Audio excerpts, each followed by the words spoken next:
working on some a motivation letter for a student.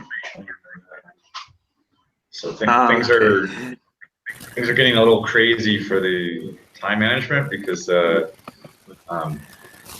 getting myself into some hop where like deadlines, like other people's deadlines are very important, and if I don't budget the time for actually going through somebody's document, reviewing it, editing it, the day disappears before I realize it, and like 24 hours for me goes by quickly, but for somebody else who wants to get applying to a university, that's like time crunching, and then so I don't know how I'm going to do this kind of going forward. I've just got like 2 or 3 of these right now, and already it's been a little overwhelming in terms of handling my classes and also doing this service of proofreading a document, correcting it, and sending it back. And it's also a lot of pressure of like, is this person going to get admitted to a university because of me or not because of me?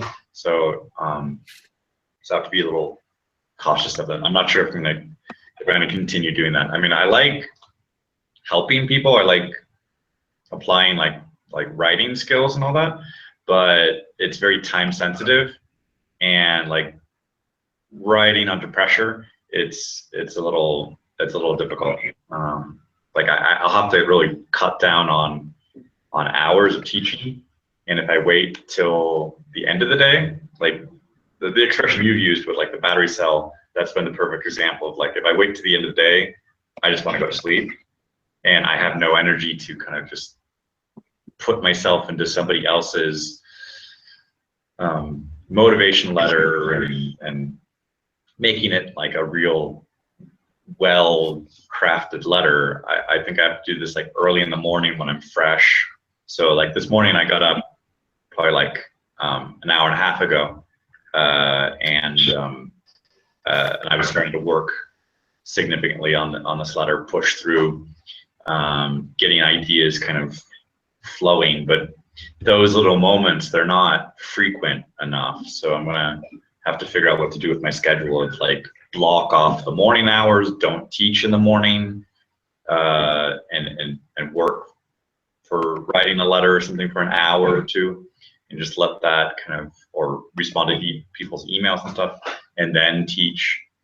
So I have to organize things a little bit better for this if this keeps going. But I think there have been at least one complaint about the deadline. So I'll have to see with my partner how that goes, since we don't want to piss people off if we're providing a service. Yeah. How are you guys doing?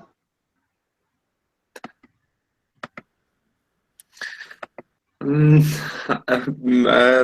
I'm doing well. I'm kind of thinking about the exams that which are in January. In first 9 days of January, I have 7 exams, so it's kind of difficult. And the most difficult part, of course, is the subjects of university are difficult, of course, but the most difficult part is that I have still a long way to go till I say I know Estonian very well.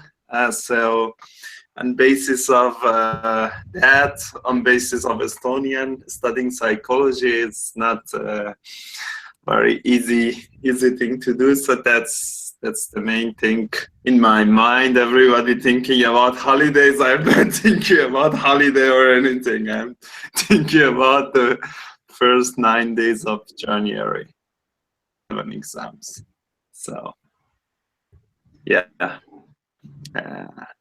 So yeah, that's always when I was living in Europe, and the difference there between like Europe and And the United States was like, the United States, we would take the exams before Christmas, and we would just go to Christmas going like, oof, that's out of the way. I'll just spend time with my family and relax. And when I was in Europe, it was, oh, you've got 2 weeks now over the holiday period to cram. And it was like, forget spending time with your family or enjoying the holidays. It was just like, no, sorry, I have to study and keep studying, and then go back to the university at the beginning of January. And it's like, okay, I could have enjoyed myself skiing or just spending time with friends and family, but it was no, I was like in my books and in my notes, and it's like, okay, not quite the same thing. But yeah, good luck with your with the studies there in the next couple of weeks and preparing.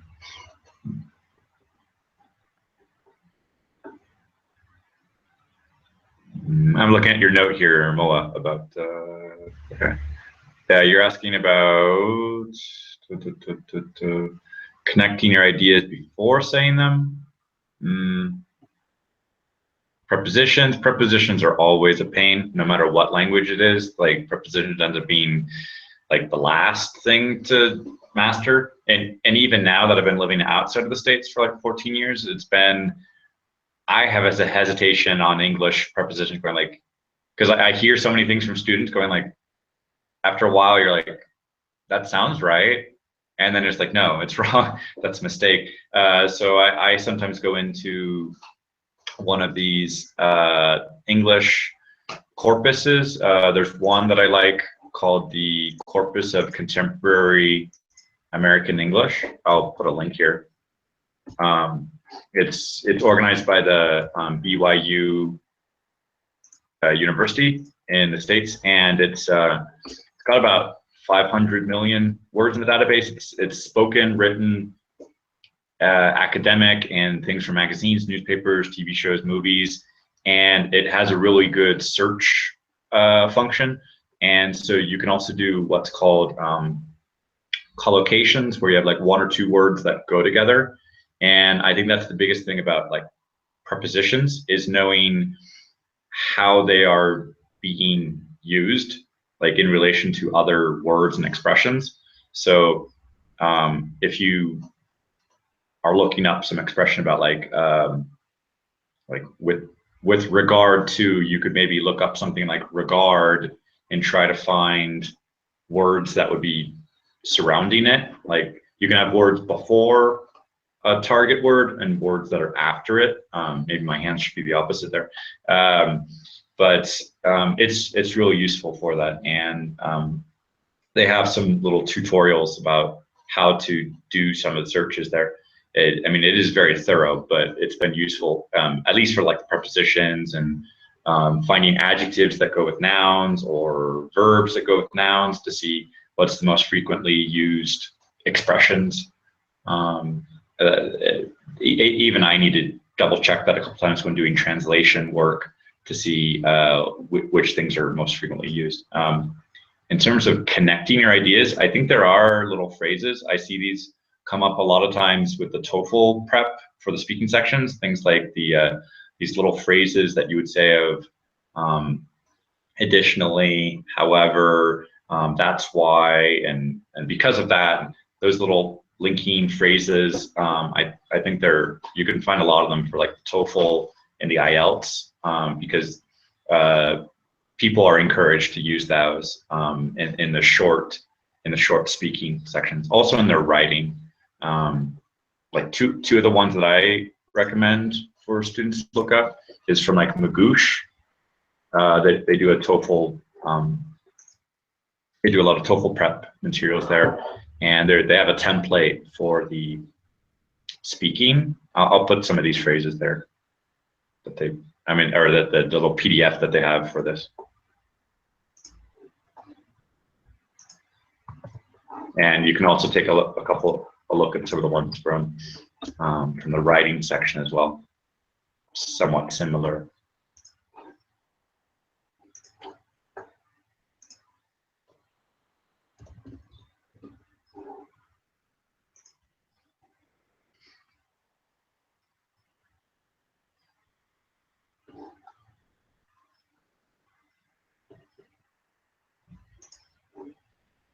And in terms of just formulating something, I think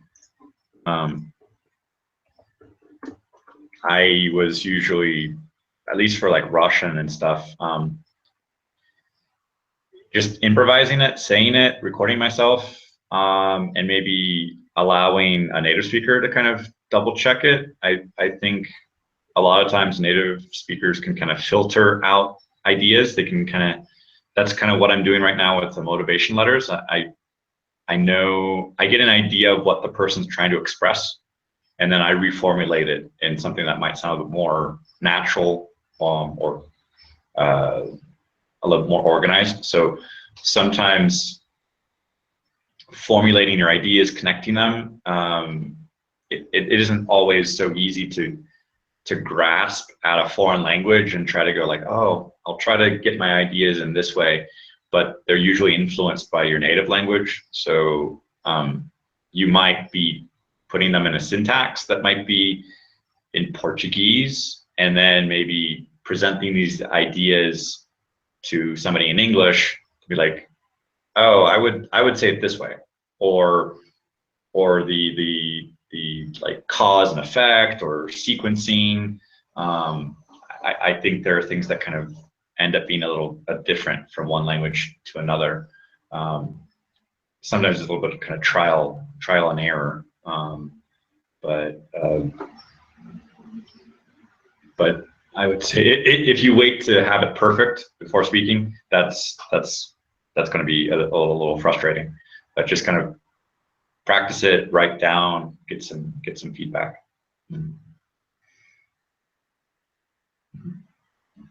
But feel free to talk. Yeah, I'm not the only one talking here.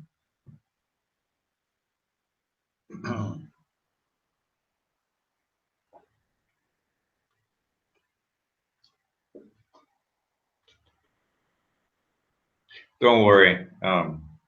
There's usually been noise from my kids. They're sleeping right now, fortunately. But yeah.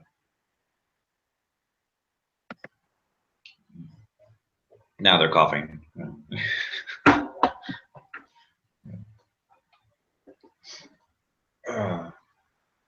So I think the topic I was May I thinking say? about today. Yeah, go ahead. Go ahead. Hello, everyone. I want to say tomorrow. Hello.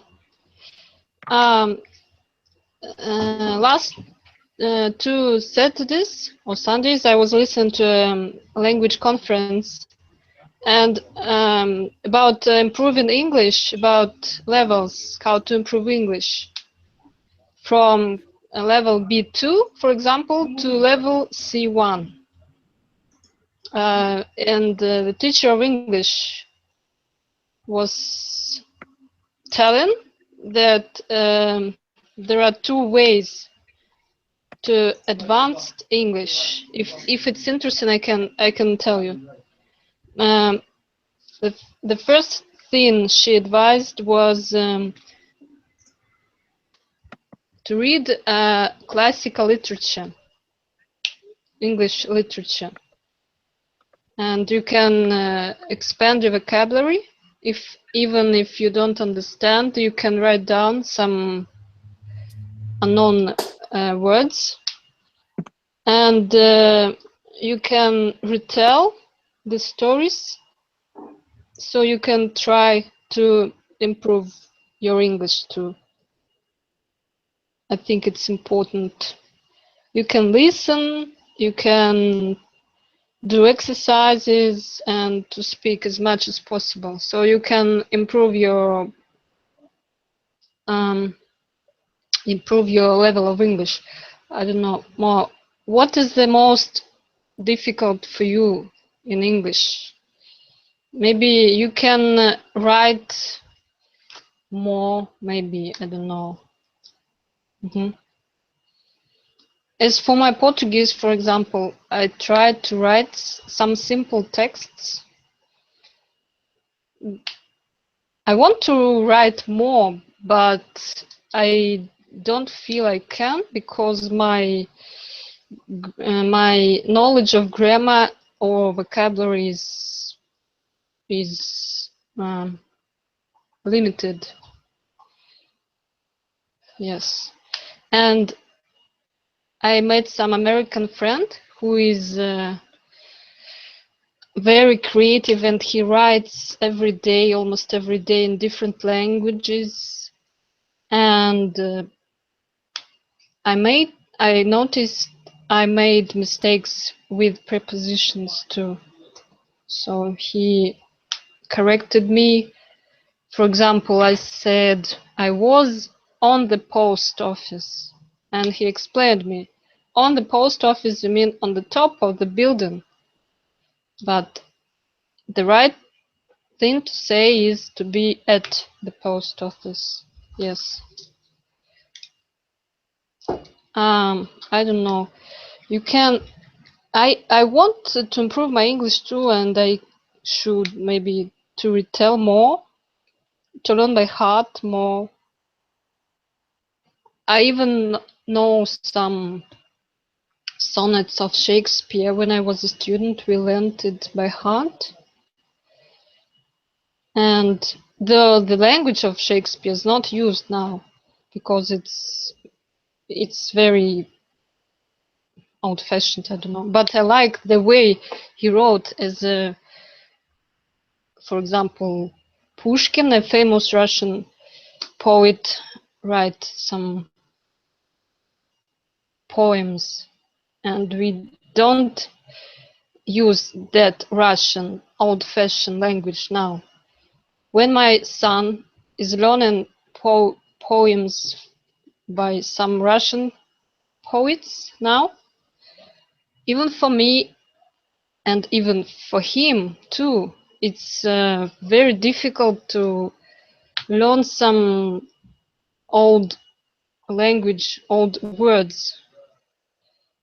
And I don't know if I think reading can help much, but it depends. Maybe it depends on the level of the language. And that teacher on the conference, she advised to listen news too.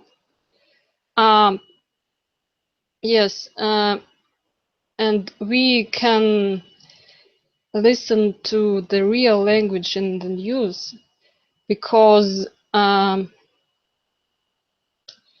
don't know how to say, the people that work on television use good literature, language, good. They are well educated. I don't know how to say. They speak right language, and we can learn something new, some new words. Well educated, yes. And I don't know what to say. Maybe it depends on the level, because they can speak too fast and it's hard to understand. Really, I didn't listen to many Portuguese many Portuguese podcasts. I listened to some how can I say, cartoons, because my level of Portuguese is very basic, was at that time, and I understood, but not everything. But it was useful for me, and I think I can go next to some better, some higher level. I don't know, maybe you can advise me or can recommend some podcasts for Portuguese or Spanish. Thank you.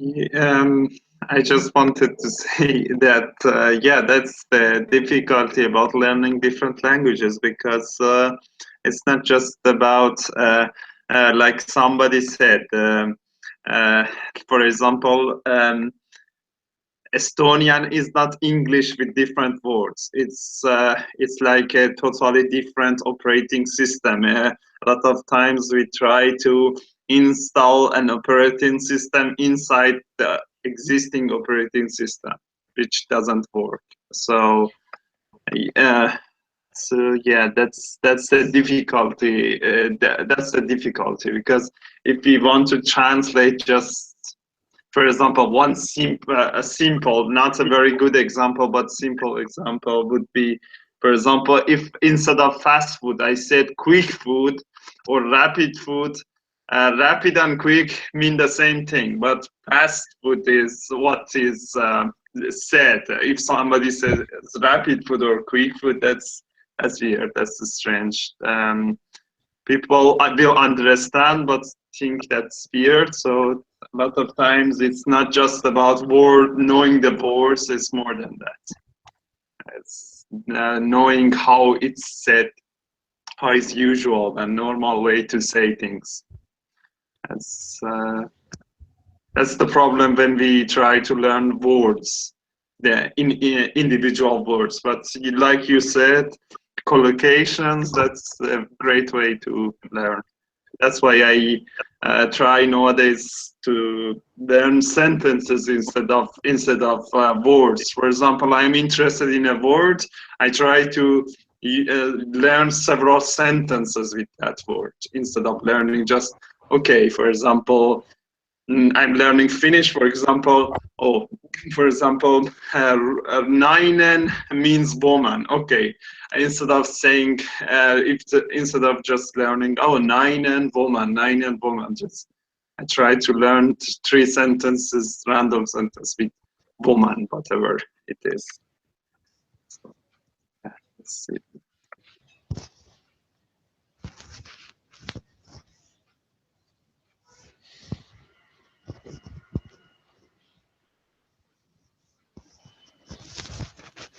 Hello, Mohammed. Can you hear us? Okay, hello everyone. Yes, I do. I do hear you. Can you tell us about yourself, please? Okay, my name is Mohammed. I'm 24 years old. I'm from Alexandria, Egypt. Uh, I'm an MIS student. Just that. Is there anything I should say? Do you understand what we are talking about? Actually, not really. I've just connected through a link, so I don't really know what you're talking about. Um, how do you learn English or other languages? We are talking about ways of learning languages usually. Okay. For me, I have three ways to do so. First of all, I have to gather around materials of that language. For example, hear music, watch movies of that language, so I can hear uh, the accent, the language itself. For me, I have concept that we usually, as a baby, we actually hear at first, then we try to speak what we heard. After that, we try to read, and after reading, we try to write. So I start with hearing. I hear, I gather, as I said, I gather myself around that culture or materials of that language, movies, music, all of this. Then I try to learn some words, some basic words, and try to say it.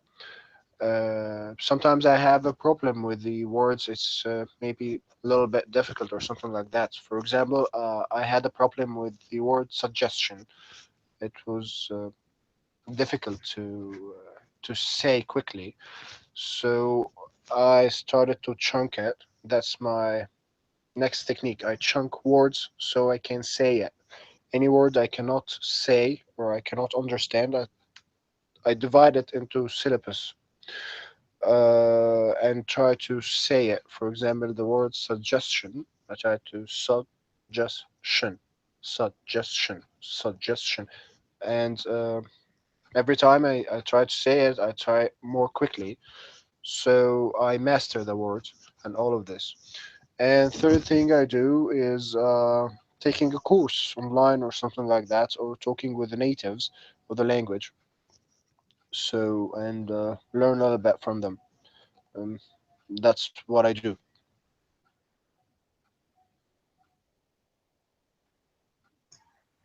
That sounds good. Yeah, thanks for joining and thanks for sharing your insights there. I would say the what you mentioned there about the, like hearing, repeating sounds, getting to words and all that. I think that's a good approach. There's a method called the mimic method. There's a guy who I think is Ida, if I'm not spelling his name wrong, Ida Osa Ness. I think you might want to look him up. He does something similar where working with the like the sounds of a language first, the kind of the phonetic palette, kind of like if you were painting, you would get all the colors and and then just imitating those sounds and practicing it. I think what you mentioned there about truncating and separating the words, I hear that a lot in the Pimsleur method. They will take things like, especially longer words. Like if you had to learn like a word in German for like excuse me of like Entschuldigung, they would probably take it of like Gung, uh, die Gung, and then getting at okay, Entschuldigung, Entschuldigung, until you kind of get them in pieces.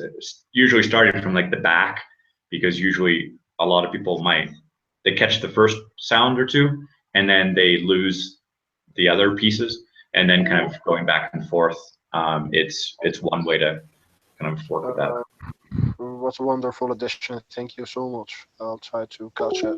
But actually, I got the chunking method from an online course I took. It's on Coursera. It's called Learn How to Learn. So it doesn't Oh have yeah. just, I think is that Benny Lewis? what? I think was Benny Lewis involved in that one? No, with someone, something O'Reilly, and I'll get you the name. I really Sure. forgot. Yeah. If you have a link to that, you could include that in the there's a text chat on here. Are you on a cell phone or on a computer? I'm on a cell phone, but I Oh, can't okay. join. I can switch to a laptop. That's okay. Well, I mean, if that works, but or if you know the name of the Coursera course, I mean, the Learn How to Learn, that sounds familiar. Yes, For it's Coursera. called Learn How to Learn.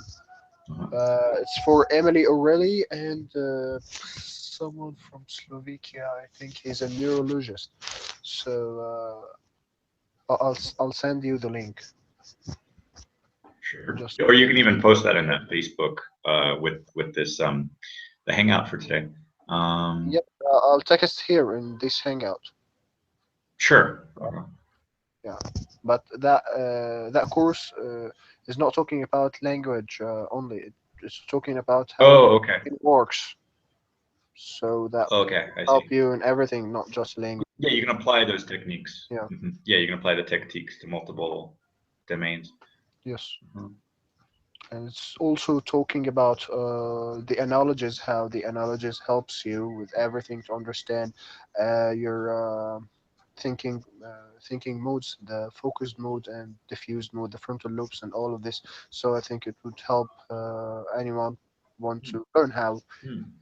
his mind works, so he can understand lots of other things rather than language, not just language. Language beside lots of things beside that.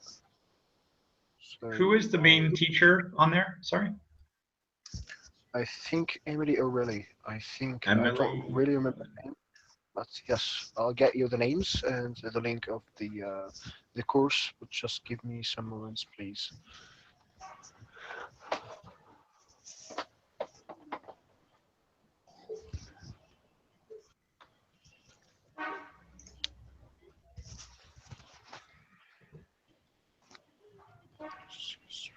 From here.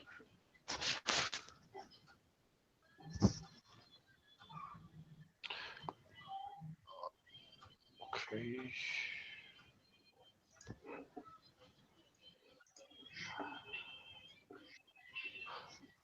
No, not Emily O'Reilly. I'm so sorry for that.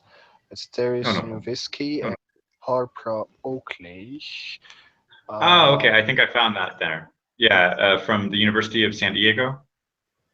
Yes, I guess so. I'm still logging on my Coursera. Just remember the name. Yeah, I think I found this. I found, yeah, for Barbara Oakley Yeah. and Terrence Sainovsky. Sino- Oh, I'm not sure how to pronounce the name. And yeah, I think I found this link.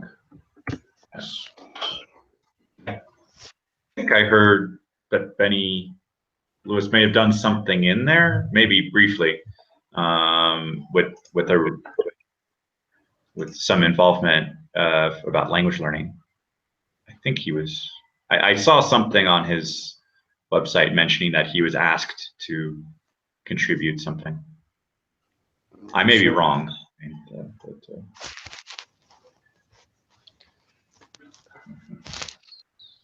I'm sorry, the sound faded. I didn't hear you well. Sorry, I mean, I think I heard Benny mention something about him taking Oh, part yes. in that. It sounded familiar, but I may be wrong. So logging now, and I'll send the yes, California, San Diego, University of California, San Diego. Yes, you're correct. That's the course. And Is it still open? I don't know. I finished it like a year. No, 8 months. So I'll try to send you the link and. Uh, Yeah, I think I found the link. Okay.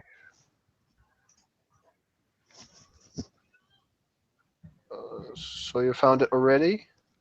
Yeah, on the Coursera and using the name of the learning how to learn, and then also the Yes. name of the teachers there.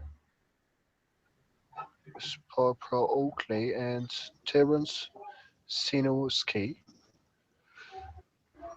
That's correct. I wish that help you and help anyone whomever uses Yeah, it. thanks for the recommendation. Yeah.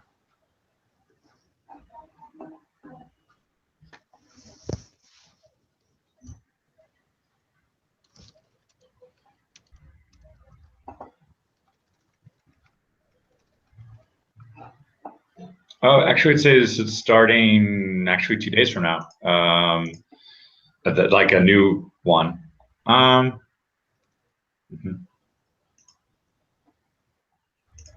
Yeah, starting December 19th. Okay, that's great. I think. And it's a very soft course. It's not difficult to attend or something like that. It's in the end, it's Mhm. very interesting.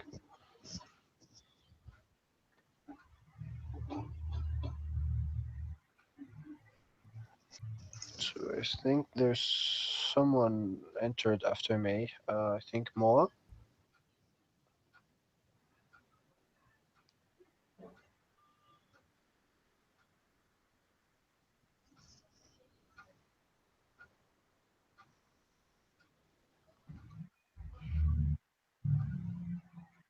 Okay, that's okay.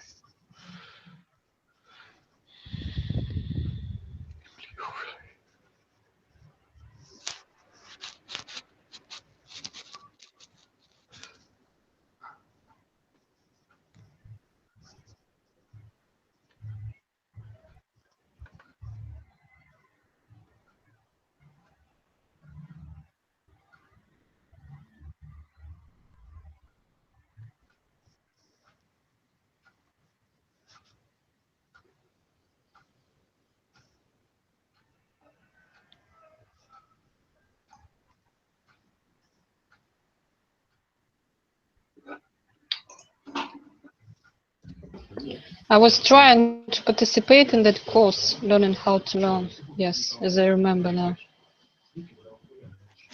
But because of lack Before, of free time, I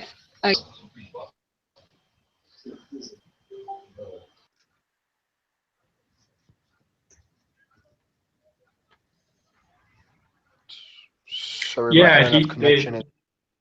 they did have an interview here with Benny. Yeah, that is what I'm getting the link right now because it's an optional interview.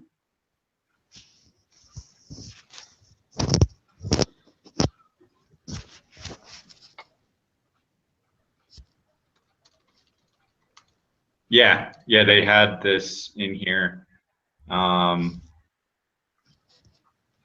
Yeah, interview with Benny Lewis and Barbara Oakley.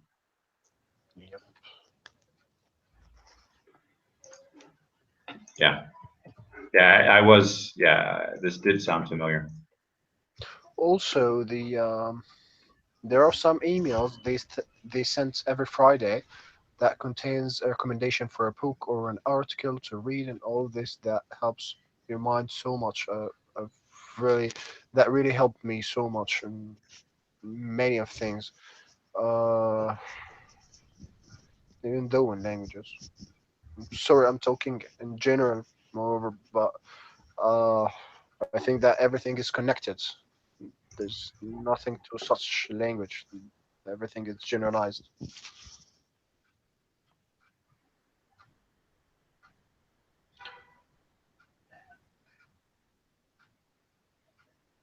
You were talking about Penny the Irish polyglot. Yes, yeah. Okay. Uh, you want the link or you got Oh, it already? I just found it. I looked up Googling just Benny Lewis and then Coursera and Learn How to Learn. And this link came up that Barbara Oakley did an interview with him for that course. So I remember, I don't know where I heard about that, but I haven't seen this interview before. I just knew that he had taken part in a MOOC, in a Learn How to Learn course. It just turns out it has to be the one you mentioned. So that's why I'm kind of connecting the dots there. Yeah, what a coincidence. But yeah, he has some good language learning advice, and then a lot of other people around him also kind of share similar tips, advice, and techniques, especially for language learning specifically. But a lot of those techniques that you could learn for learning how to learn, yeah, you can apply them to not just languages. Yeah.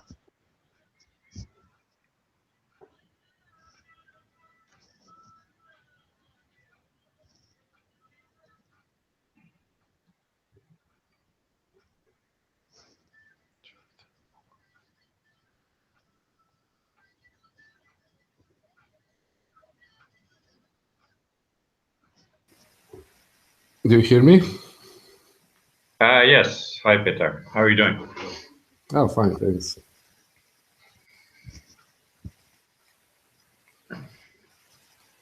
And what somebody else in the group, if you're not on the computer, one other person in here was mentioning the Coursera course for emotional intelligence leadership. So that's another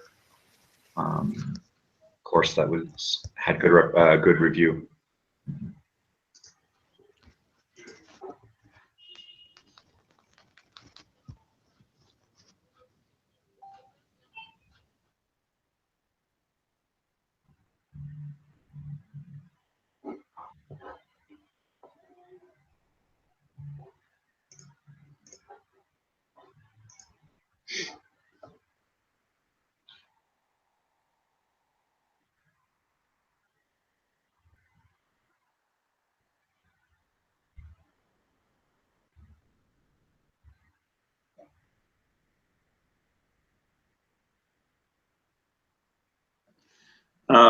Jonathan, I wonder that you have a lot of experience with French and Spanish. I was just wondering because I'm always try to watch on YouTube and find videos on YouTube, this kind of thing, and I found several things about French and different languages. Yeah, about math and different and math and psychology, this kind of thing, and it was so difficult to understand. Of course, not French. My French is very basic. Of course, it's normal that it will be difficult. But for example, for Hungarian or other languages that I have more knowledge, it was so difficult. Do you think that there is a necessity to especially learn if for example I want to understand those kind of videos easily, do I need to like strengthen my foundation in general about the language, or just go tackle that subject, like for example learn more about the vocabulary related to mathematics, this kind of thing? I don't know. If I understand properly, you want to learn a foreign language like French through another subject like math or science, yes? Not just math, science. When I listen to those languages, like for example, I'm listening to some things, for example, math or psychology course in French. I want to understand it, but I don't know. Of course, French is not a very good example because I don't know much French, but doesn't matter about a particular language. In general, I am wondering, do I need to specifically tackle those subject and vocabulary related to that subject, or do you think if somebody has a solid foundation, he's gonna get whatever? If there is a lecture about math, it's gonna be easy if the foundation is solid. I would take maybe since you have a little bit more of a psychology background and some interest in that, I would take one of those if you could find a MOOC or some kind of YouTube videos related to that topic. Take advantage of that background knowledge so that you could find some cognates, find some familiar topics. So things like you could also do this in writing. Like if you took some familiar psychologists about their works or description of them or their ideas, like on like a Wikipedia article, for example, go through some of the terminology that they use to get an idea of what some of those words are translated, and then listen as well to some audio that might talk about that topic. And the benefit of doing that kind of approach of learning something in a foreign language is that you absorb the foreign language in the process. You can't. I've seen this personally, because if you just go into a French language class, you might get bored of just studying grammar, vocabulary, learning how to conjugate verbs and that kind of stuff, and it could be a little boring and not very stimulating. But like with a camera, if you no longer just focus your attention on like the language itself, and you kind of zoom out and you look at something else, like in the distance or something like another topic, the language, you get the language in the process. This happened to me when I was in Paris, where I studied musicology at the university. So this was a familiar topic for me. I had a lot of a music background. So at first I was doing French studies and French literature, and I was competing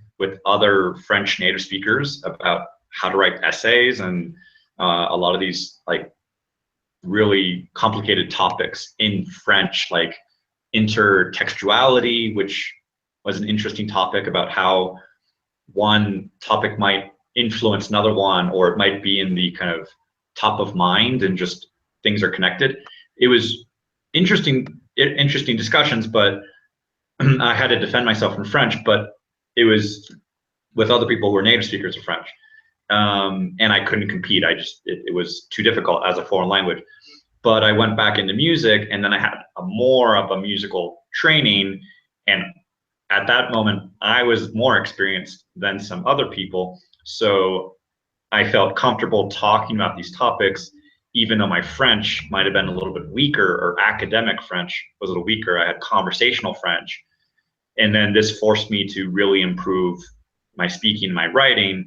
But at that moment, our teachers were more focused on the quality of the concepts, the music, and not so much of how well we wrote an essay. My French literature studies was how well I wrote an essay, but on this case, it was just my ideas and how I could analyze some music or talk about something in history of the music, and that information being correct. If my writing was like a perfect essay, my teachers were not so strict about that. But by taking a familiar topic, I did absorb the language a lot more. And another little anecdote in addition to that is when I was first living in the dormitory, we only had like 4 public computers for about 400 to 500 people living in that house. So in the dorm. So if I wanted to go on the internet to find out news or what was going on, there was no Facebook, that didn't exist yet.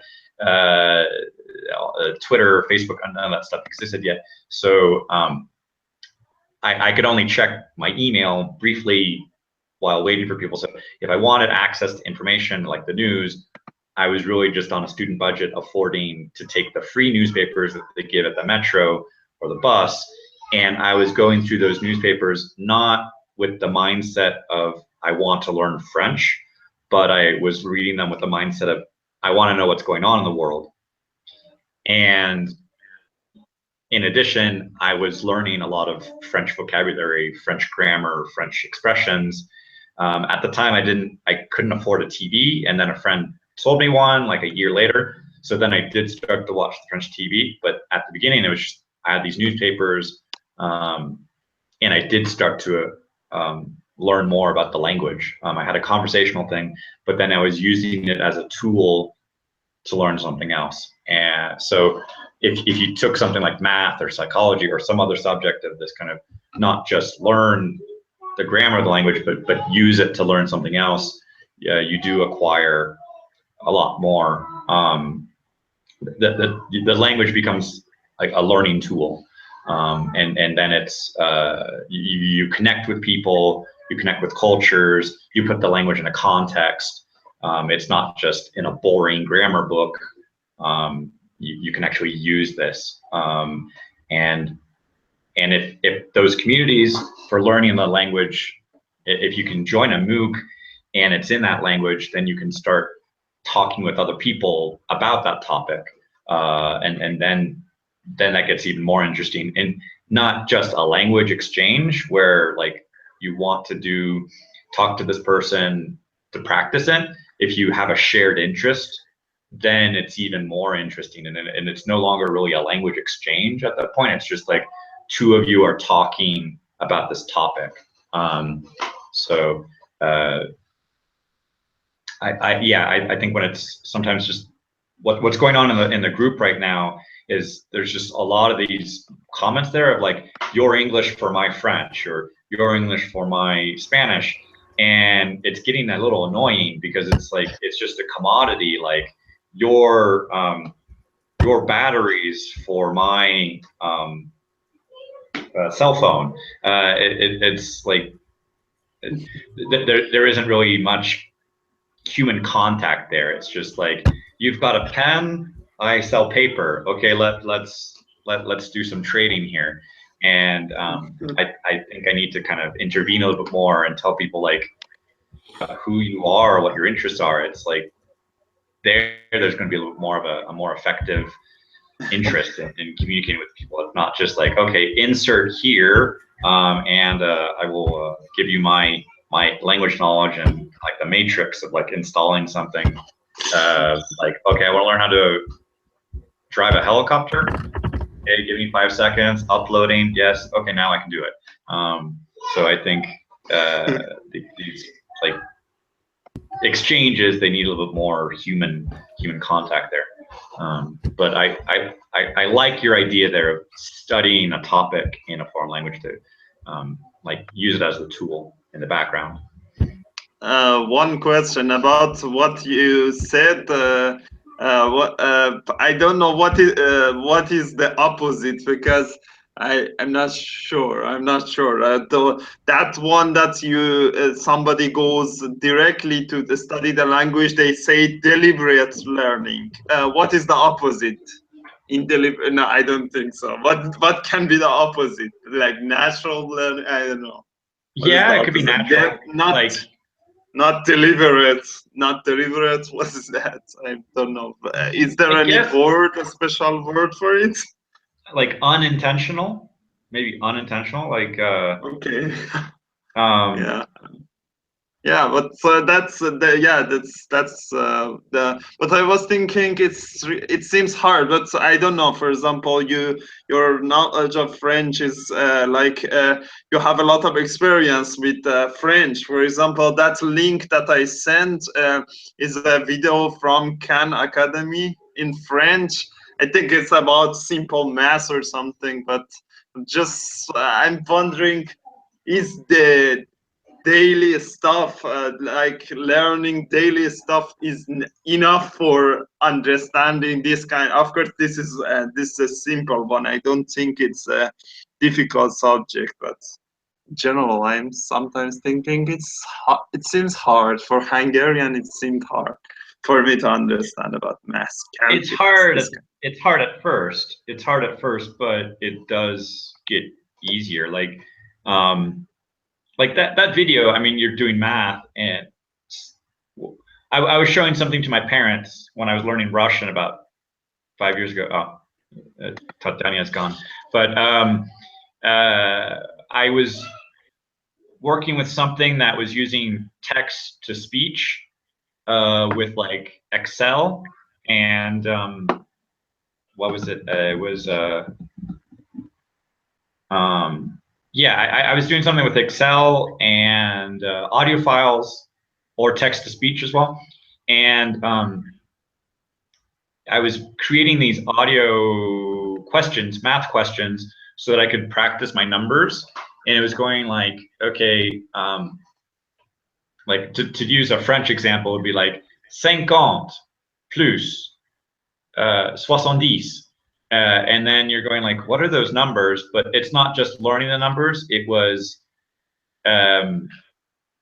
use the numbers to do math in French. And you had to like be listening, thinking, and actually doing the math. And but I was doing this for Russian. And then I was doing like subtraction and doing simple division and simple multiplication. Just whole numbers, nothing like fractions or anything like that. But it was like you're doing a mix of right brain, left brain. And I know in World War II, they would try to catch spies by forcing them to do math, complicated math in English, and they would try to like see if they would slip, and if they'd say something in Russian or in German, because it's very difficult to do math in a foreign language. So you can kind of catch people where they start counting something, they do that in their native language. I've been able to do math in foreign languages and actually count and do stuff, but it's taken some practice, and it's like it really is kind of drilling the language in. But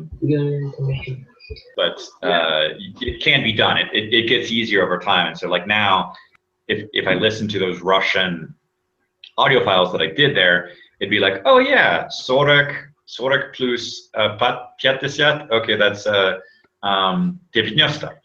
So I'm like, I'm just going through those numbers now, and I'm like, yeah, I'm doing math in a foreign language, and not really thinking about it too much. It's becoming a reflex. So getting like the multiplication table of like 12 up to 12 to get like 144. If you can get those things, and then addition from 0 to 100 and going back and forth, it is stimulating. You're connecting a lot of stuff. It gets even crazier when you try to do 40 plus 50, 90.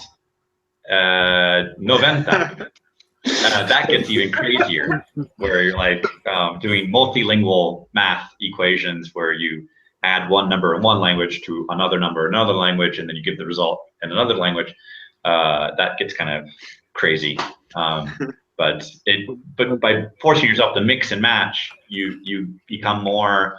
You increase the plasticity of the brain. It becomes more and more flexible in there. Yeah, you increase your synapses. Yeah. Synapses. I don't. Let me try to find it. Digital dialects or something. I don't know what was the thing that I was using this for. I think it was digital dialect something. Let me 1 second. I will. Doesn't Google doesn't work? What? Okay, yeah. For example, this one is for Icelandic, but it's loading too slow. Okay.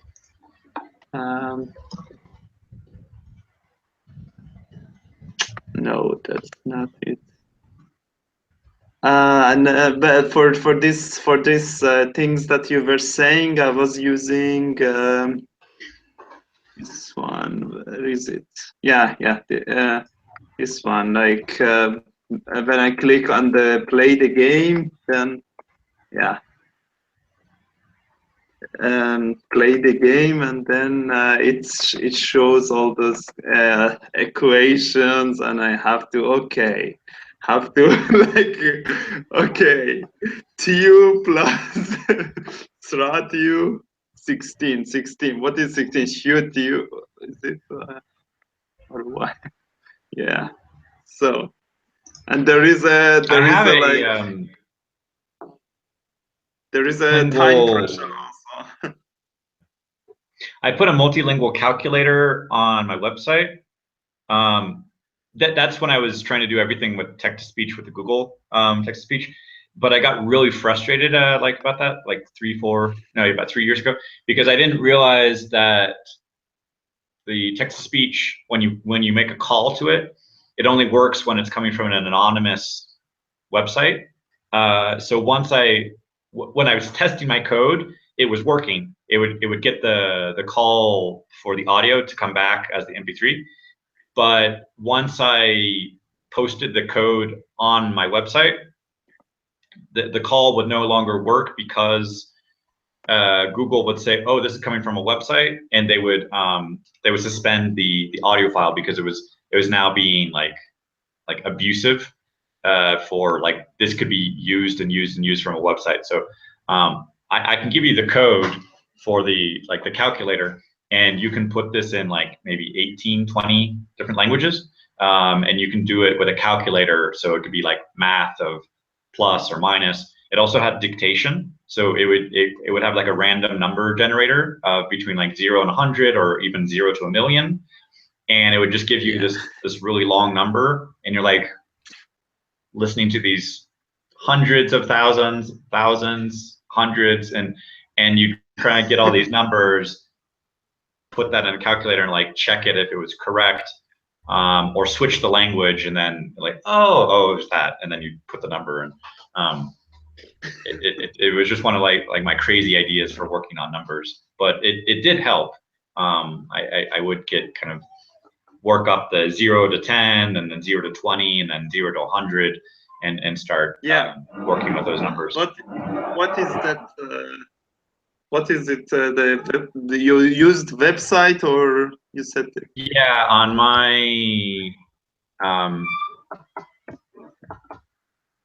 here. Because that. I have this kind of thing, like for example the number generator, this kind of thing that you said. I have, but these are all like separate things. Like for example, I have this. I have for Icelandic, for example, I have numbers in Icelandic, and then It you doesn't. see Yeah. if you can see. I'm not sure if you. Yeah, I guess okay, you I can see. see. Yeah, so you can give the number and it goes to return form. It gives number, go to return for a random number, all those things. But there is no calculation involved, like random generator or this kind of thing. So I was trying to practice. Okay, let's say, for example, I learned 1 to 100. And because I want to be able to say them quickly, so random generator, I say from 1 to 100, pick one number, and I try to say it as quickly as I can.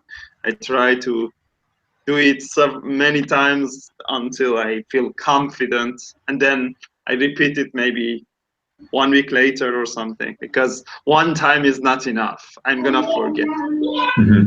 Yeah, I put the link here for this multilingual calculator, and I think the audio files were up to like 25 languages. Unfortunately, it won't really work. If you're interested in practicing with it, I'll give you the code, the HTML file, and then you can open it anonymously in your browser, and then it will work. Yeah. Then it will, like, for testing it, it will work. Just the way it's hosted on my website, it won't work. But that took a lot of frustration to figure out why it wasn't working. I thought there were problems with the audio and all that, but so when I was testing it, it worked. But then I realized that months and months later, I found some explanation that said, like, when you're doing this call to the website, Google blocks requests from websites. Like it kind of logs them and then realizes, okay, this is getting multiple requests, and blocks them. But if it's just being like the code, the HTML file itself, I'll send that to you, and you can use it, and it should work in your browser, like Chrome, for example. It works fine.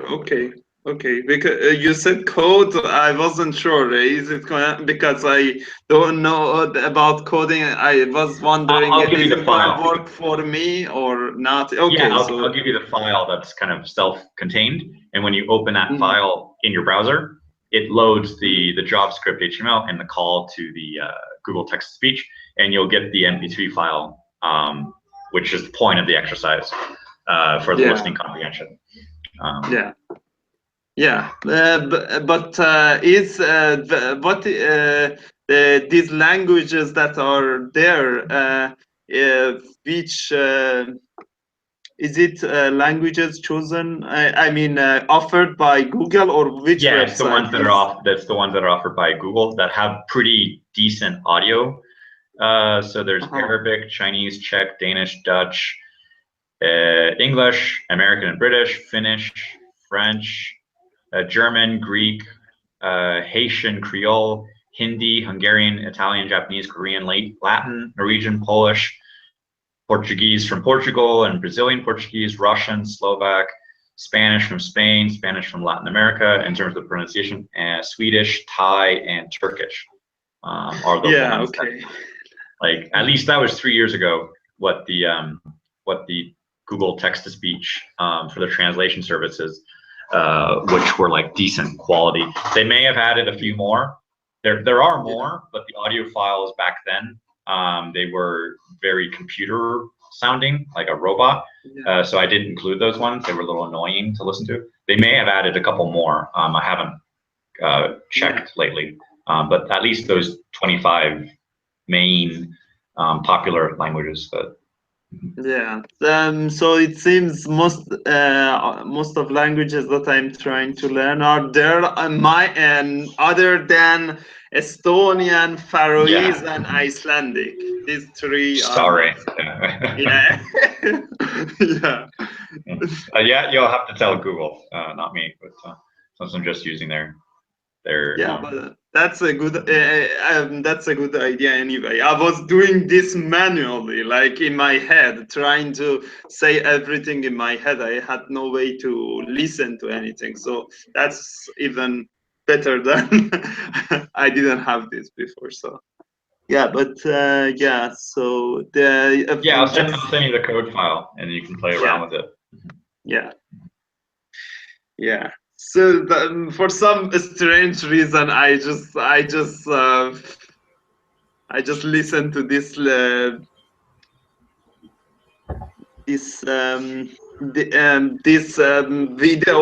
on YouTube in different languages. For example, this one is in. Let me 1 second. Yeah, this one, for example, in Dutch. Okay, Dutch, the Netherlands. Okay, Dutch.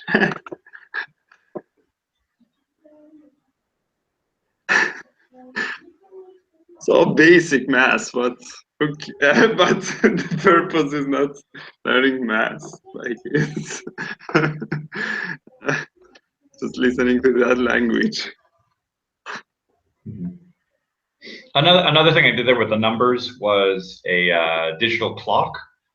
So I can get the link for that one. Again, it's supposed to talk, but it didn't quite work correctly. But let me find it here.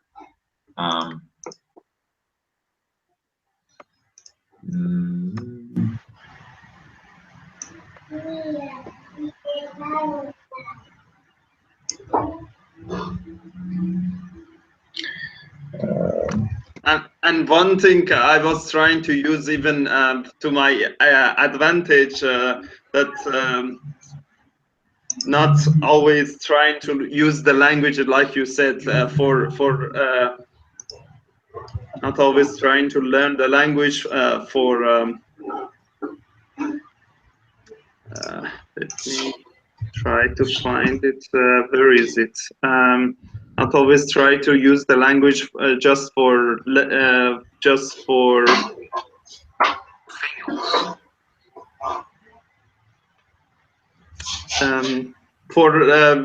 I mean not just learn the language, try to use it for other things as well. So for example, this one I try to use an app which is for learning French, but the language of the application is in Estonian. Let me yeah, I don't know if it is clear how you can see or not, but yeah, so all the explanations are in Estonian. Like, what does it says? It says the definite article, the short form from the word le or la. So that's so l'amour. That should be l'amour. The love is this love. It's l'amour. So yes, for example, this is the yeah. L'amour. Yeah, l'amour. And the next one comes, yeah. Now it says the definite article for the masculine, mesos time. So this one. So learning French on basis of Estonian, even though my Estonian is not fluent. So I like this application and has so many good things in it. And this is one of the good things is that I can use the Estonian one instead of using the English always. So yeah, and I don't know. Are you still trying to learn? Of course, your level must be very high, but it must be very high. But I don't know if you are still learning. Like you were saying about. I mean, even a few minutes ago, you were saying about Russian. So I don't know if you are still learning Russian or not, but if you are still learning Russian, you can give it a try to this application that's I'm using for just short. Maybe you like it, maybe you don't like it. It's Linguist. Let's see. Linguist. Yeah. Okay. Linguist. 1 second. Yeah. Linguist. This app, if you use Android, of course, it has the website app also, but Android also. Yeah. I'm gonna have to invite you to do a guest post on my website to give all of these links that you give us every week. It puts me to shame because I'm like, hey, I know languages, and I'm like, you have all this. They're like, oh, did you try this? I'm like, no, I haven't heard of that before. Like, oh, you should. It's great. And I'm like, oh yeah, this is awesome. Thanks. And so I end up sharing like all your links with my students, and they're like, wow, thank you for all this stuff. And they're like, no, I can't take credit. Somebody else gave this to me. Yes. So this website, you can give it a try. It seems a very good website, and the app is also. Until now, it's like Duolingo free, but they say it. I love when people are honest. I don't like when they are gonna change their mind all the time. So they even wrote that at the moment everything is for free, but in the future it might not be free. So they are saying that, oh, don't be surprised in the future. They don't call us like we are like fooling people or something. No. Yeah, they said it already. So, but I like it how many languages it has, and for example, I have English, Spanish on basis of English. So English as the learning, as the language that I am that they are explaining to me everything, and then they have English on basis of Spanish. So sometimes I can go the other way, like, okay, let's learn some English. Even some my English is better than French or Spanish, but that's fun sometimes, going to pretend I don't know English. Let me learn on basis of Spanish or French or Estonian, these 3 languages that I'm using. Oh, also German, on basis of German. that's fun.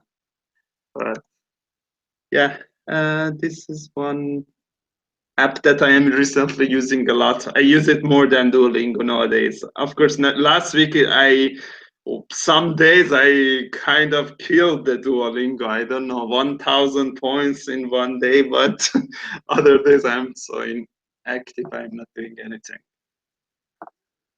So yeah. But yeah, I would love to continue working on my Russian. I just keep waiting for like the 25th hour of the day. That seems to be kind of my current wish list, but that's not happening. So yeah, I need to. Yeah, this year has been like great for teaching. Online teaching has been really increasing, but now it's been like, as I'm increasing my teaching, my actual language learning time has been decreasing. So I have to find some new things. I do have a new student who she's really fairly active in social media. So she's a Ukrainian Russian speaker, and she's actually a TV host for a travel program. So I've been watching some of the videos to know a little bit more about her or how she speaks. at least in Russian. So I've been watching those videos a little bit, and then I have some material I can use to develop for teaching, helping her with her English. But that's just kind of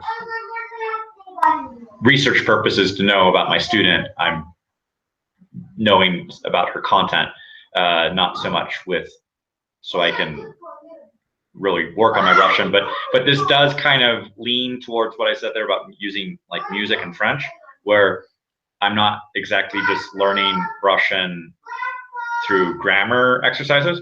I'm actually using it through like watching the TV kind of a thing, or with content, and then just learning, seeing how she talks, or what she says in interviews, or what she has on. She also sings, so some of the things in her lyrics. So that's been giving me access to kind of learning material, so I can get to know this student. But it's with the purpose of so I can use that as material to help her with her English. No, Bradley. One thing that I would, depending on what do you want to use Russian for, if you are you want to use it for daily stuff or more like academic stuff. But if you use for daily stuff, one of the things that I often use is to watch vlogs, and I think I said before also, but video blogs. That's I watch them a lot. Of course, it can be sometimes boring because sometimes even on Facebook, sometimes people all the time posting about what they eat for today, or how many places they visited, all the different things. That's so detailed. That's exactly what they do in vlogs mostly. So it can be boring, but when purpose is language learning, okay, I can at least accept that because I'm trying to use it for something. But if I'm not learning the language, it's boring. Why would I know what somebody eats for breakfast, or what what clothes he or she is wearing or something like that? But yes. Yeah, you have to find a couple of those, like a different context where, like, how could I express this? Like, you could learn about fruits and vegetables by just learning individual words, and that could be a little boring. But maybe you could find a food blog, and then it's a mix of talking about these ingredients in food, or cooking, or maybe even find advertising from a supermarket that has their fruit and vegetable mix, and then you see the pictures and you see the vegetables are like, so it's not just a word list, but you see it in a context there. And I think that can be, if you can find those little ideas of how to transform it, or like our menu. Okay, we'll take care of that in a second. Yeah. My daughter's covered in stickers. Yeah. Okay. But yeah, you have to be kind of creative sometimes with where you find those things. Like, sometimes just things that are for language learning are very restrictive. But if you find things that are just using the language in a normal way, you might find something interesting that could be for language learning. So like, supermarkets they're not teaching you a language, but if your topic there is like fruit and vegetables or something, you could use supermarket advertising, or look at their website, or if there was like e-commerce for get your groceries delivered to your house, there might be a checklist of what you want them to order. Or if you want vegetables, like if you're ordering a pizza and they've got what ingredients you want and don't want on your pizza, you can go through, see that kind of stuff. Yeah. And one of the good things about both vlog and also using this app, for example, I said instead of using, for example, learning Spanish through English, instead of that, learning English through Spanish. Even so, I know English much better than Spanish. One good thing there is that sometimes when they are trying to make the learning materials, they try to simplify. They try to simplify, and they don't use the language the way that they do with each other, like natives with other native. They try to simplify it, and that's one of the downfalls, because we don't want to use the simplified version.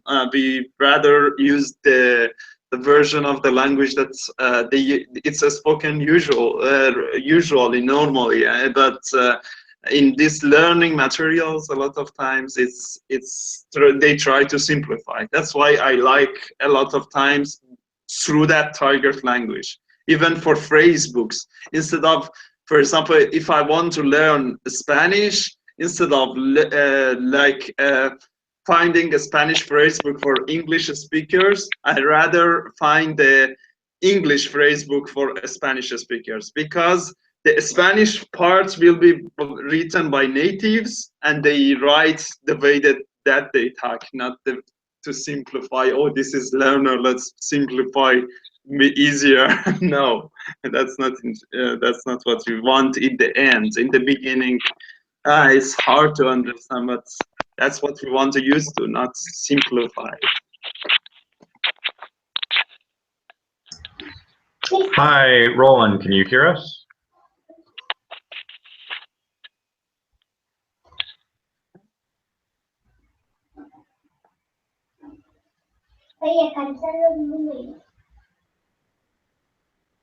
Can you hear us? Okay. We can't hear you yet. I mean, we hear maybe some noise with the microphone, but not.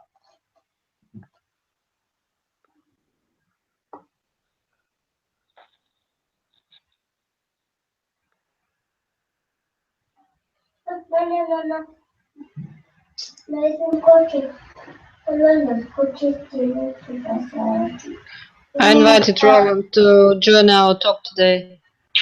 Oh, okay. Nice to meet you. I want to tell Ara she's a treasure of different applications.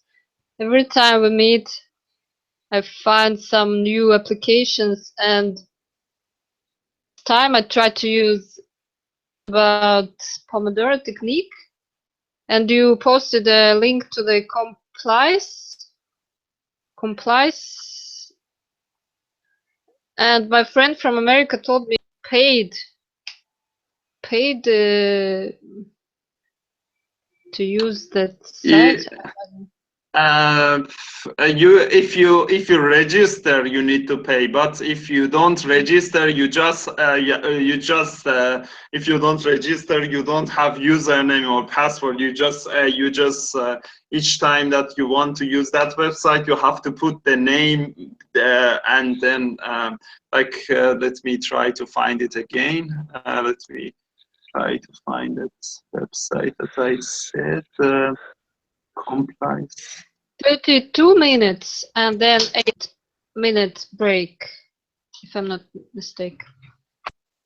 Yeah, 32, 34, but something like that. It's a very short period of time. That's the Pomodoro technique. I was searching for some good application for my mobile with that. Application for Maybe mobile. Application for mobile, yes, but I don't know. But I have some for my Google Chrome, but I don't have for mobile. I don't have any application for my mobile. Yeah, this you see this one that I am telling you. This one. Let me. Yeah. This page that I sent now, the link. This link you see, join when you go there. When you go there to this link, you see there are two options: join as a compliance user, join as a room, join room as guest. So this if you want to use for free, you have to always join room as guest. But if you want to join as a user, then I think 2 weeks it's free, and then after that it's $10 per month, I think. But if you don't want to, always join as a guest. You don't need to use username. That's the downfall, because it's not gonna keep track of anything. But that's the free option. Yeah.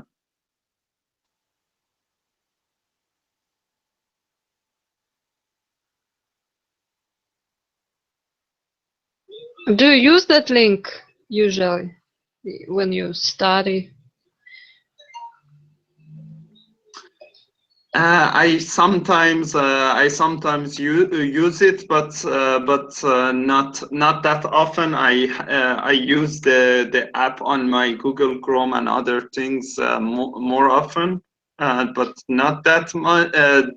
That website I use when I have some friends who use that website. Sometimes they say, let's do something together, and then we go together to that room, and a lot of times, in order to have each other in check, sometimes we turn the camera on so everybody is seeing, oh, what is he doing? What is he doing? Is he really studying, or is he like browsing the internet and Facebook all the time? What he's doing, or all the time checking phone? Then on a break, we are gonna sometimes say, oh, you were not really studying all the time, you were like mobile or something. It's like kind of sometimes keeping each other accountable, but not that often. When friends are not using, I don't use it that often. Jonathan, will we have Hangout next week before Christmas? I can give you that gift if you would like.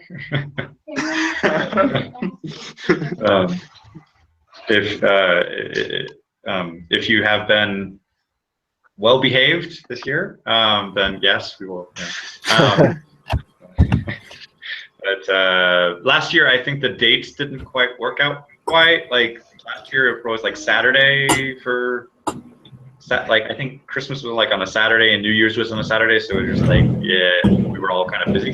But if people are around, I'm going to be here. I will be in town. I don't have really any guests taking up like stuff on the weekend. So yeah, I mean, unless I do this when I wake up. So but yeah, I'd be available next Saturday morning, or Saturday morning my time. But yeah, it's a way to kind of keep staying up to date on what's going on, and if you guys know that you're busy already, I mean, then that's fine. But yeah, if you are interested, let me know, and I will organize it again. Maybe we can have a topic. Maybe we can have a topic about final results of the year. Maybe. Sure. Yeah, I think that's a good one. Yeah. Kind of a year-end inventory. Kind of reflect on what worked, what didn't. I just to be careful with a year-end inventory is just not to kind of think that suddenly the month changes and the number of the year changes and then suddenly everything's perfect.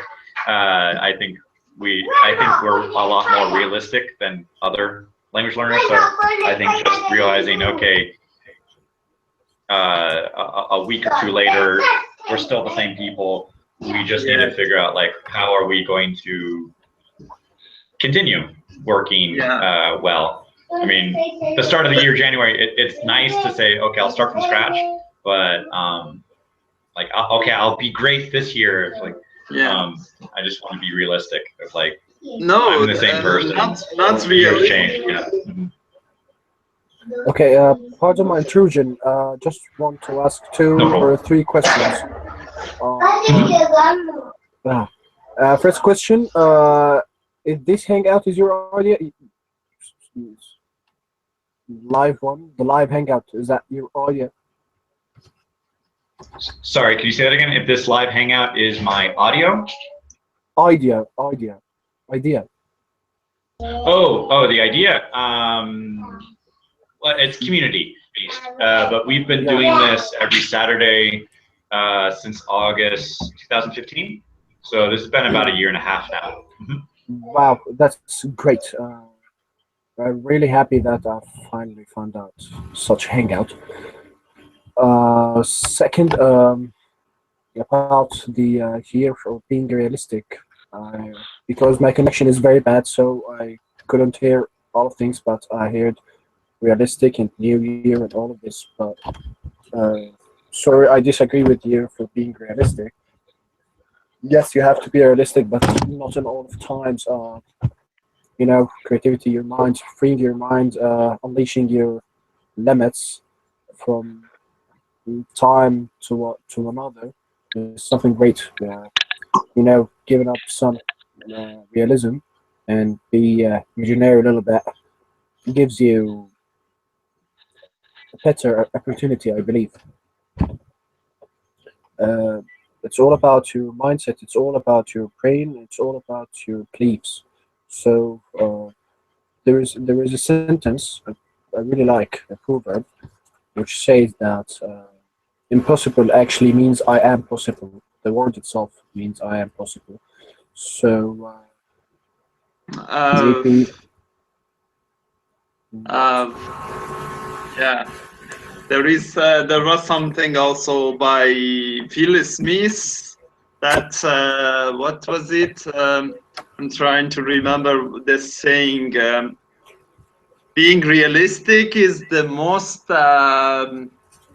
most common traveled road to mediocrity.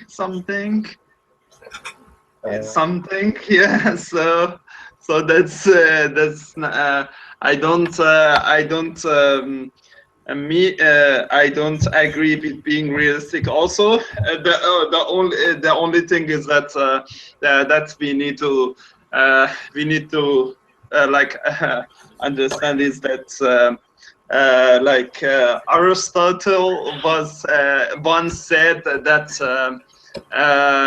we are what we repeatedly do. So success is not an event; it's a habit. It's a habit, yes, and indeed. that's the thing. That's the thing about all changes that we want to make. The being realistic is not the thing. The thing is that we have to remember that all we do is by habits, and we need to change habits, and that has a price.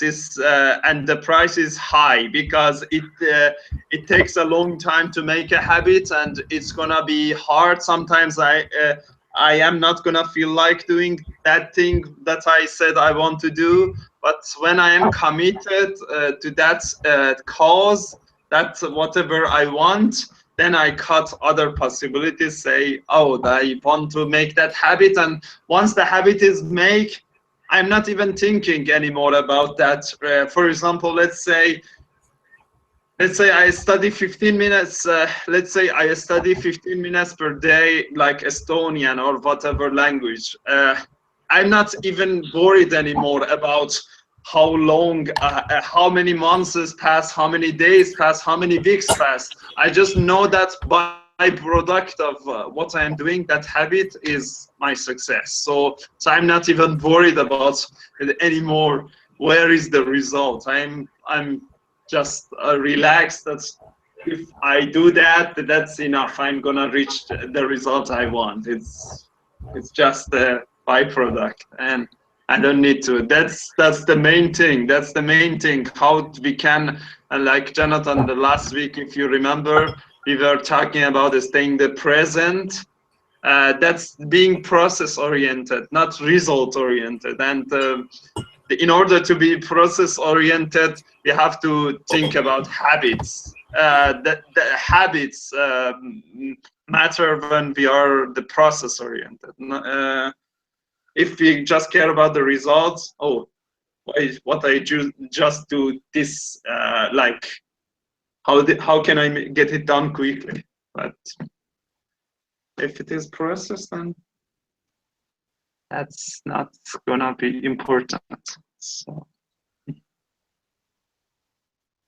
I have a question. While listening to that language conference, the teacher told that using present perfect continuous can increase the level of English. Is it true? Jonathan, you as a teacher. I think Jonathan is the best one to answer that question. Mm-hmm. Jonathan, could you hear what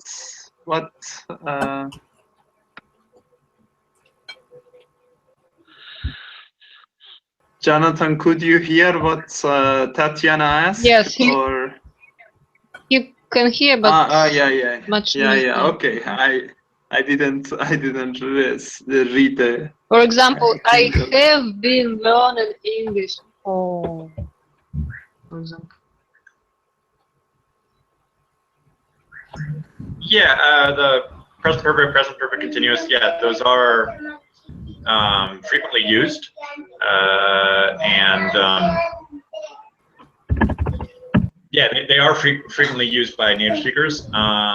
Maybe for Russian speakers, there might be a tendency to use more like just the past tense or the present tense. But this is kind of the combination of the two.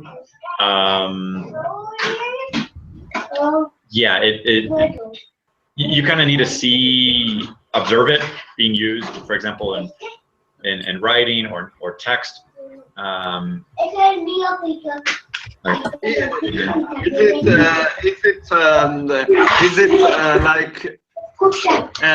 Is it most common when?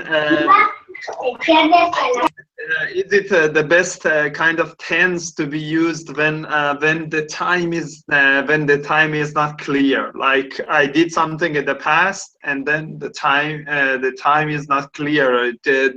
For example, if I I read something right now, then tomorrow I have to talk about it, but I don't want to mention yesterday. I have read. That's better than the I read part, because sometimes I used to very often even if there is no adverb for time, I often use the simple past. But sometimes I hear they say I have read when there is no adverb for time. For example, yesterday, last week, whatever. Yeah, when you're using the present perfect, you're not allowed to use a direct reference to yesterday or in 1999. The simple past, that one you're allowed to use a direct specific moment, a reference to that. The present perfect is a little more of like a imprecise. Like you can talk to about a period of time. Like I have studied Spanish since 1995. You create a starting. Well, use my hand over here. You use a starting point and then connect this to the present. In terms of what's the difference between I broke my arm and I have broken my arm, well, by using the present perfect, you're signaling that this has an impact in the present. It's going to affect something. I broke my arm could have been when I was 10 years old, or it could have been last week, but now I'm fine. But the fact that like I've broken my arm, that's why I can't play basketball today. So it has an impact and influence on maybe a decision or some action that's currently, or I've lost my keys. Do you know where they are? Because I'm looking for my keys. I don't have them, so I'm asking somebody if they have seen my keys, because that impact, that influence on my present is I can't open a car door, or I can't open the door to my house because I need my keys. There's also an impact in terms of other people's decisions based on your knowledge. So if I'd say, if you have lived in Japan, sorry for the background noise here, if you have lived in, if you've been to Japan before and I'm planning on organizing a trip, I might ask you that information. Have you been to Japan before? Because if you know that personal experience, if that's in your life inventory of experiences, then I can ask you to, as an advisor or as a trip advisor or something like that, to give me some information.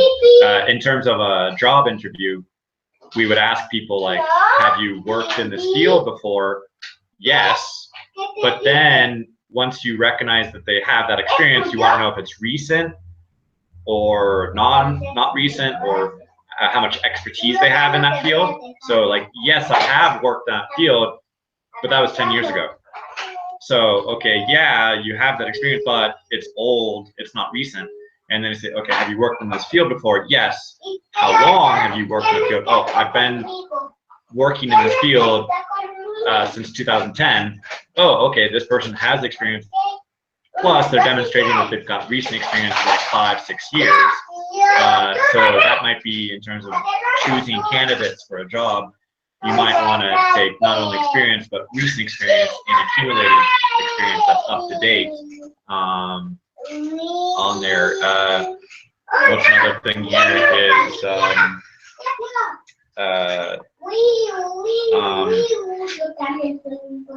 another usage here would be the newspapers usually put something in the present perfect just to show that this is breaking news, this is something recent, this is going to have an impact in the upcoming few days or few weeks. If I mention like I've lived in Paris, that's true, that's a life experience. But if I don't add a time expression, then you don't know that I'm still living there. So, but if I said like I've lived in Mexico City, it's still ambiguous. But if I said I've lived in Mexico City for the past 8 years, then you know that I'm still living there. But if you don't have a time expression, it's ambiguous to say, is this just a life event? And they're like, check, like a bucket list, like, okay, I've jumped out of an airplane, I've gone bungee jumping, I've robbed a bank, I'm in like these life experiences. I'm in like do this once in your life kind of a thing.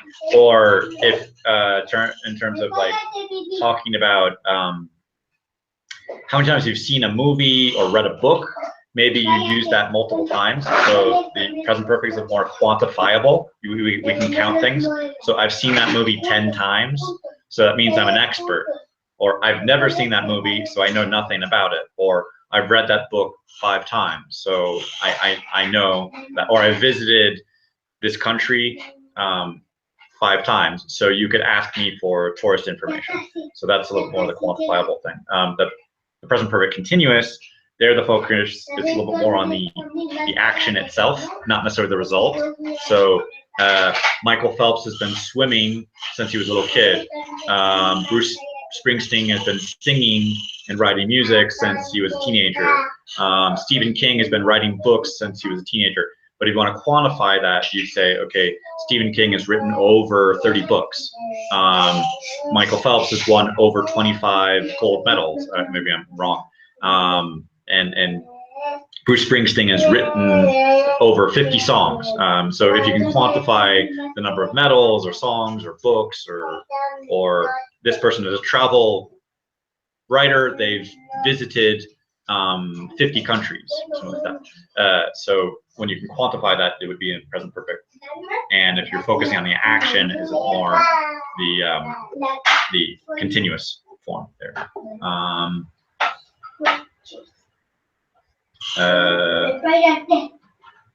And then what else would you use there? You would go back and forth between present perfect and past simple. Like if you were asking somebody in a job interview, like, have you had this experience? And then you give the specific details in the past simple. So like, okay, when did you start? When did you finish? How long did you work there? Those specifics with time expressions would be past simple. But once you establish, yes, I have the experience or not, you're probably going to switch to the past simple there. Yeah, that's probably way too much grammar that you need to know for that. But those things of present perfect continuous, and past simple, they do come up quite frequently in speaking. Hopefully you understood some of that with the kids' background. Not like an English lesson and a Spanish lesson at the same time. Yeah, I understood, but I have to say, even though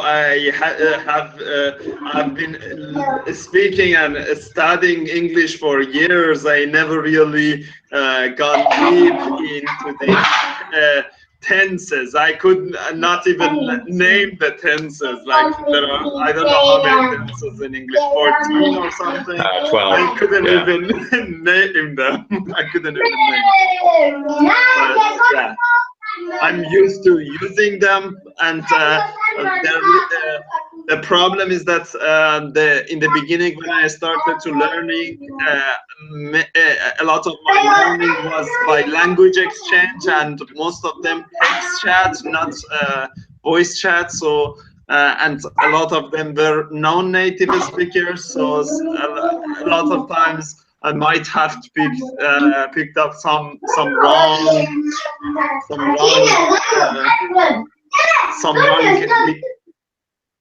structures and stuff. So yeah, but even when I can now when I remember how I used to be in the past, I sometimes laugh because in the past, as I spent most of my time learning English with text chats, I had no access to the audio, this kind of thing, and my pronunciation was terrible pronunciation. I remember some of the mispronunciations that I had, like for example, instead of blood I was saying blood, instead of, I don't know, instead of rivalry I was saying rivalry, something, instead of archive I was saying archive. That's like French, and I was like, what? My English is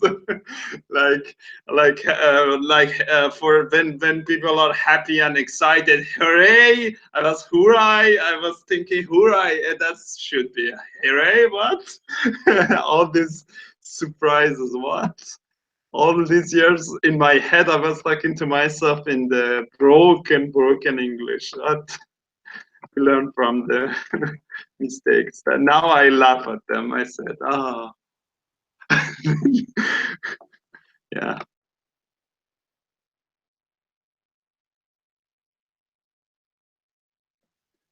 Yeah, yes, and about think, and I guess that's more of a lazy thing. That thing, I can say that th and the, so I can say those.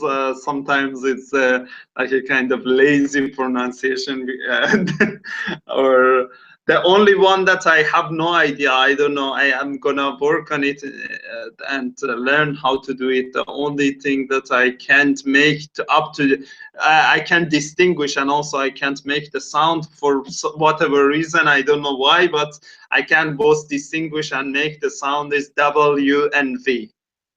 These two are the same to my ears, and I don't know how to differentiate them. And sometimes I used to beat myself up. I said, what's wrong with me? What's wrong with my ears? I can't hear the difference. What's the difference?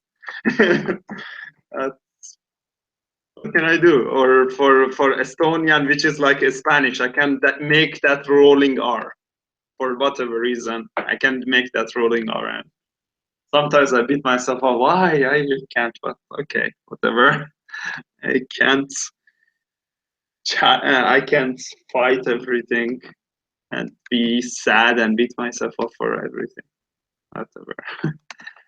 So.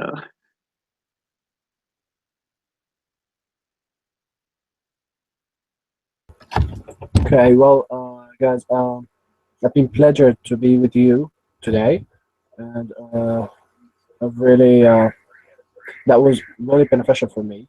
Thank you so much. Thank you, all of you. Thank you so much, and thank you, Johnson. Uh, now I really have to go. But how Thanks can for I joining know if us. there are another hangouts? Oh, no, thank you for these precious advices, all of you, and the websites and all that links. I think that it's going to help me so much. Going to start to learn German on the end of January 2017, I believe.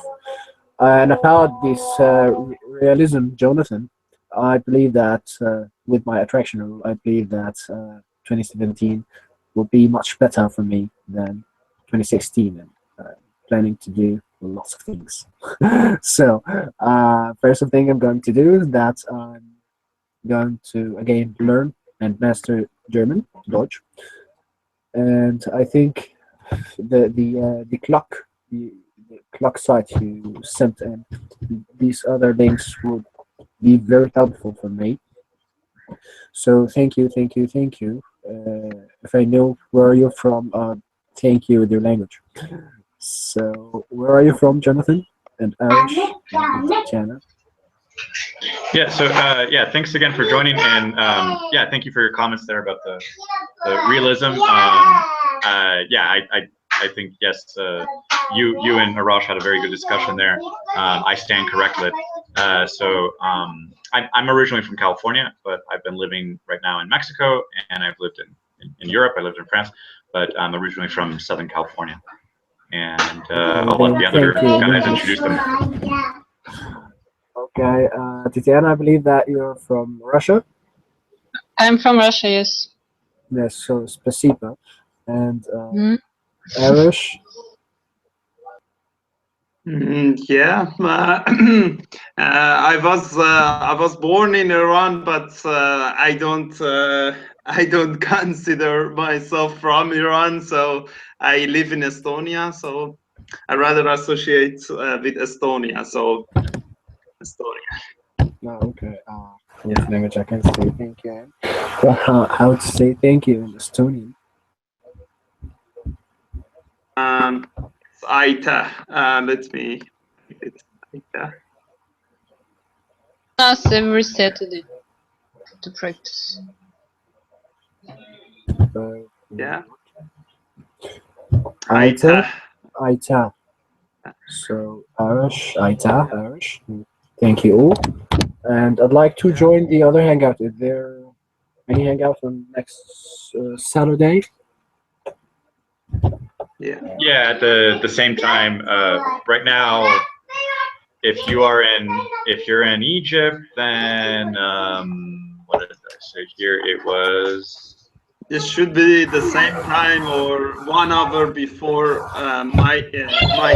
I'm not. I think it should be 1 hour before. In here, Estonia is 5:10. Yeah. I think it should be 4:10. It's the same. No, it's the Yeah, same. right now it's probably Okay. 5 p.m. It's probably 5 p.m. for you right now. It's Okay, 5:10 here in Egypt. Yes. Oh, okay, yeah. So we Yeah. your You time. what? You what? Sorry, the sound faded away. We're at 3 p.m. Cairo time. 3 p.m. Yeah. That's amazing. Yeah. 3 So, p.m. okay. So thank you. Then I'll see you next Saturday. Yeah, I'll plan to do this next Saturday as well. So and As a yeah, Christmas gift. Yes, I remember. yes. Last year it was a little complicated with the Saturdays for New Year's and Christmas, but and then I think in January it'll be a little complicated for the Russian friends to join. Maybe since the first week is usually the Christmas week for them. But still, we generally work on these every Saturday throughout the year. So Sounds yeah, pretty good. cool. Yeah. We usually do a lot of language-related topics. But but yeah, I think next week we'll look at the kind of end of year stuff and maybe not being realistic for 2017, but being idealistic or hopeful. So I will. Okay, let's rephrase believe. Let's believe in our beliefs. Yes. Yes. Yeah. Okay. So, thank you. And see great. you. Thank you. Thank you for joining. Saturday. See you next Okay, Saturday. thank you. Bye bye. Bye. Bye. Bye. So yeah, I think my kids are getting crazy. So we'll talk next week then. Maybe we can finish. Yeah, I think it's about 2 hours. So, but Yeah, thanks for joining us. Always around this time. It's 5:12 now. We usually finish at 5. So Usually, depending yeah. on how active the group is. Cool. Yeah. Thanks as always. Have a good weekend. Yeah. You too. Yeah. Have a good weekend. Bye. Bye.